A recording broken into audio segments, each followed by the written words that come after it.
After working on all the things we discussed in our previous section about marketing and reflecting upon how to use social media to benefit your brand and choose the most appropriate social media sites for you, it's time to actually start planning your social media strategy.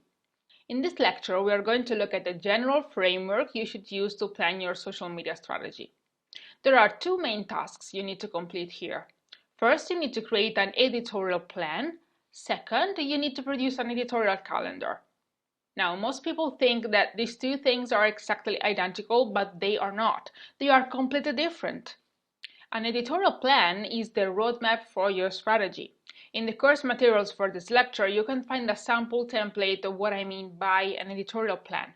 If you open it, you will see that it should contain the following key information: a presentation of your brand, a description of your target customers, what your main goals are, what social media channels you are going to use to promote your brand and why, what kind of materials you are going to post, at what times of the day you are going to post, and how you are going to evaluate your results.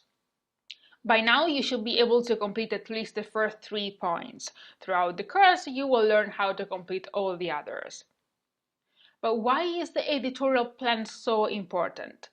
Most people think that only social media agencies should do this for their clients, to make them understand how they are going to operate and what their client is paying them for. I found out that doing this just for yourself will create a unique sense of awareness of what you are doing and how you are going to operate on social media.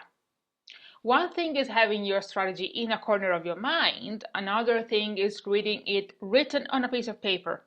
Obviously, when I do it for my clients, I create a beautifully designed piece of work that looks more like an actual book or company report.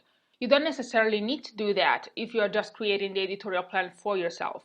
But I strongly recommend you to print everything once you completed every section. This will help you visualize and internalize the steps you have to take. After completing the editorial plan, it's time to work on the editorial calendar. In the lecture materials, you can also find a template for that. It is an Excel file, but you can also create a spreadsheet on Google Docs if it is more convenient for you. Anyways, it is basically a publishing schedule indicating what you're going to post and when. You might want to plan your updates maybe a week ahead or a month ahead. It's really up to you. In any case, the editorial calendar will help you visualize everything you post and give structure to your creativity. By planning your posts ahead of time, you also drive perseverance and you keep yourself motivated every day. Please note that both the editorial plan and calendar are always evolving.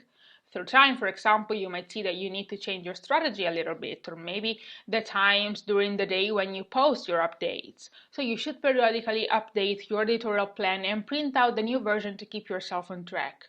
Same for the editorial calendar. Maybe you feel you need to add another column or any other useful information. The template I provide is really a generic one, so make sure you edit it so that it works for you. I'll see you in our next lecture.